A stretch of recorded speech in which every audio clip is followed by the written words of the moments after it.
Saudações, soberanos e soberanas. É um prazer enorme ter vocês aqui comigo. Eu espero que esse aqui se torne o canal que vocês venham diariamente para saber mais sobre o nosso tricolor, né? Tô cansado de assistir os programas esportivos e só ouvir falar de Flamengo, Corinthians e Palmeiras. E depois dessa roubalheira que teve contra o Palmeiras também, eu fiquei indignado, precisei criar esse canal aqui para poder desabafar certas coisas aqui, porque eu não estava aguentando mais.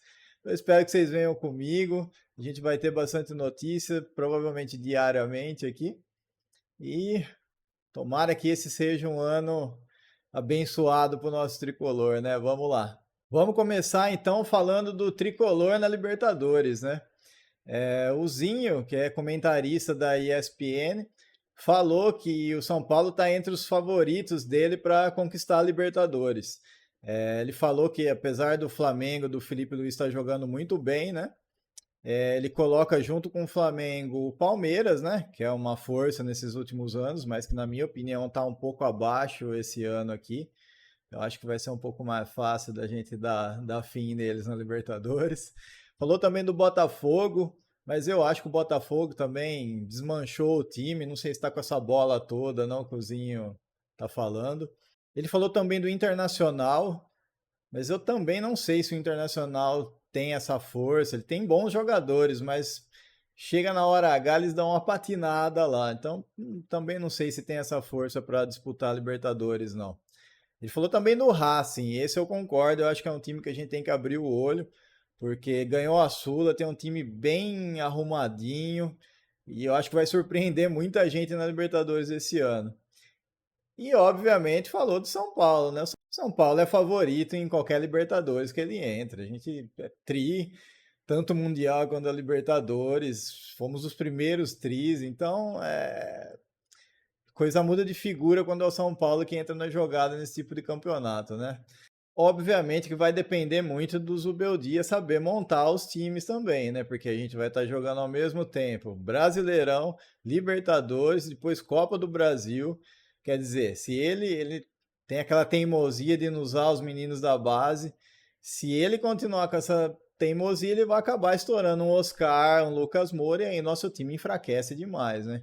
Então vai ter que saber a hora de dosar, usar a molecada que subiu da base, colocar os reservas lá e fazendo isso, acho que a gente tem uma boa chance de ir longe nessa Libertadores. E o que vocês acham? O que vocês estão esperando do São Paulo nesse ano aqui na Libertadores? Eu tô achando que a gente vai bem, viu? Tô sentindo cheirinho de campeão esse ano. E saiu também agora uma ótima notícia para os cofres do nosso tricolor, né? A respeito dos naming rights, né? Do Morumbi, que se tornou Morumbis agora. O Eduardo Toni, que é o diretor de marketing do São Paulo, falou que o nome foi muito bem recebido, tanto pela imprensa, que adotou rapidamente o nome, quanto pelos torcedores.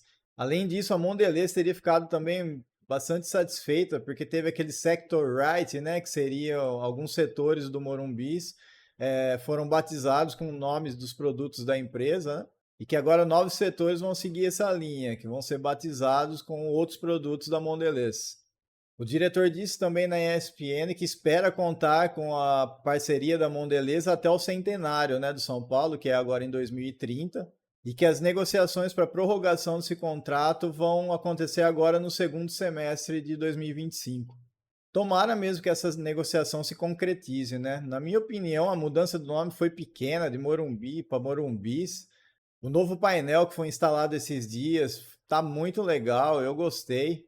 E o valor que o São Paulo arrecada com essa ativação ajuda muito os nossos cofres combalidos, né?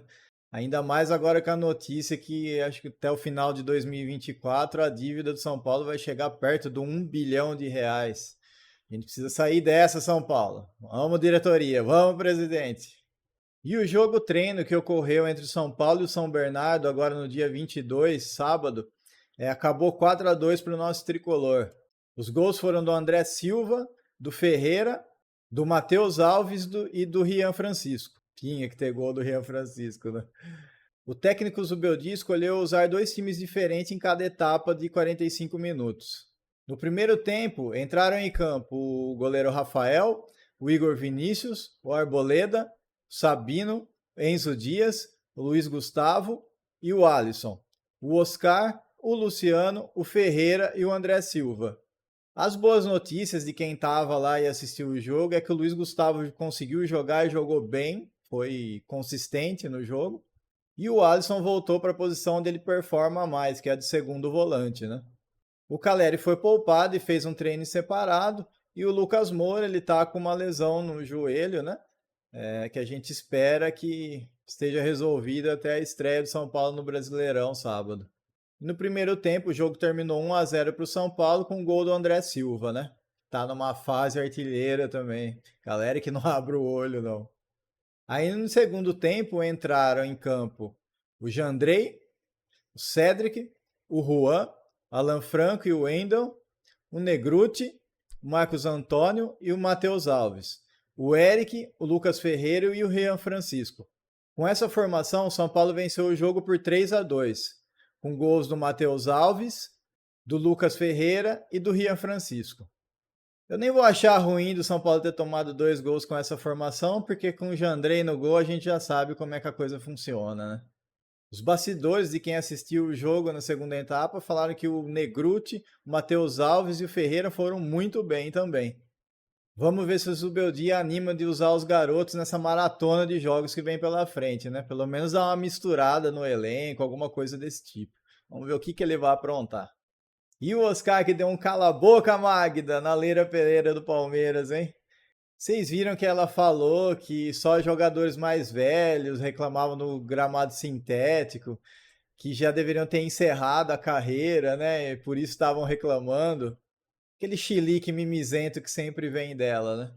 Pois o Oscar foi perguntado pela ESPN sobre o assunto e soltou os cachorros em cima da Leira Pereira. Falou que era óbvio que só os jogadores mais velhos que iriam reclamar do gramado, porque eles têm mais voz justamente por serem mais experientes e que os jogadores da base não têm nem a experiência nem voz para levantar esse tipo de discussão, que era só pensar um pouquinho que se chegaria a essa conclusão.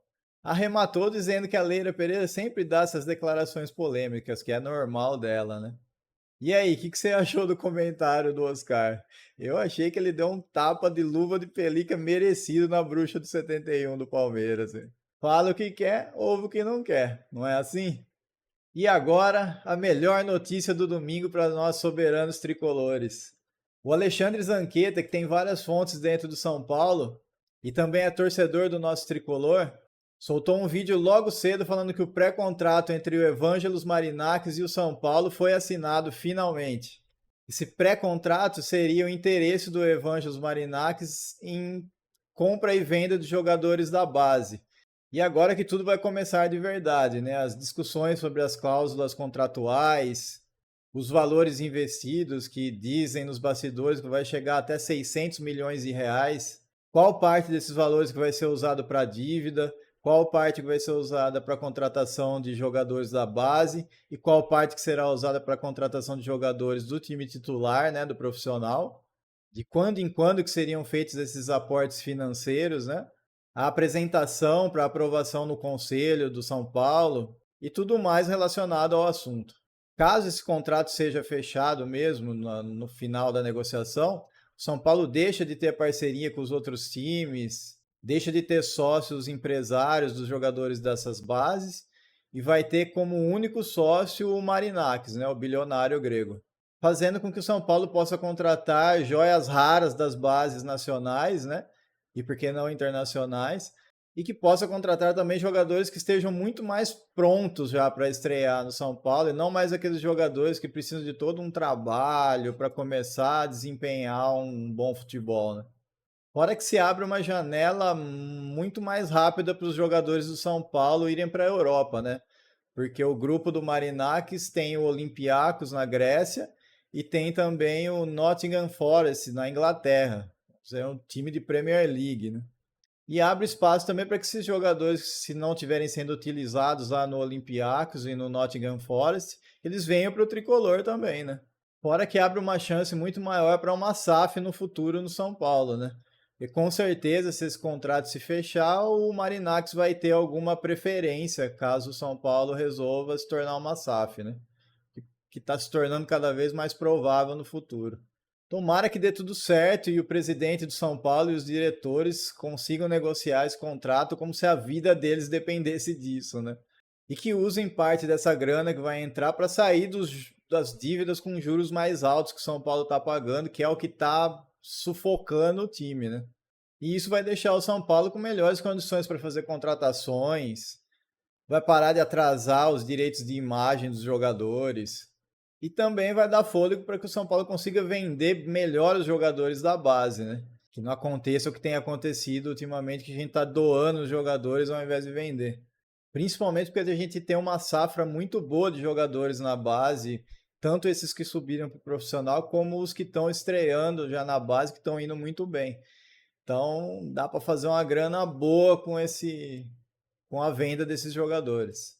Que assim seja, que esse seja o início do ressurgimento do São Paulo como o time que briga por todos os campeonatos que participa, né? E que a gente deixe de ser aquele time que fica contente com o vice-campeonato, com apenas classificar para Libertadores diretamente, porque isso vem apequenando a história do clube mais soberano que esse Brasil já teve, né? Vamos ver como é que as coisas vão andar daqui para frente, né? Mas tem tudo para ser uma reviravolta e um recomeço para o São Paulo. E por fim, tá chegando a hora da gente se reencontrar com o nosso tricolor do coração. O São Paulo estreia no Brasileirão no sábado, dia 29 de março, às 6h30 da tarde. O jogo vai ser no Morumbi contra o Sport. E na Libertadores, nossa saga começa contra o Talheres em Córdoba, no dia 2 de abril, quarta-feira, às 9h30 da noite. Que seja o início de um segundo semestre soberano para o nosso tricolor, de muitas alegrias para a gente, né? E por hoje é isso, né? Obrigado por quem ficou até o final. Espero que vocês tenham gostado das notícias de hoje. Teve algumas muito boas, né? Fiquem com Deus e até a próxima.